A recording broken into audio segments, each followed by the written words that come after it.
ए ईमान वालो, सब्र और नमाज से मदद लिया करो, बेशक अल्लाह सब्र करने वालों के साथ है।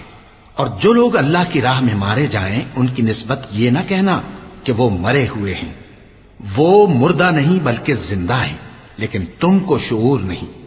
और हम किसी कदर खौफ और भूख और माल और जानों और मेवों के नुकसान से तुम्हारी आजमाइश करेंगे।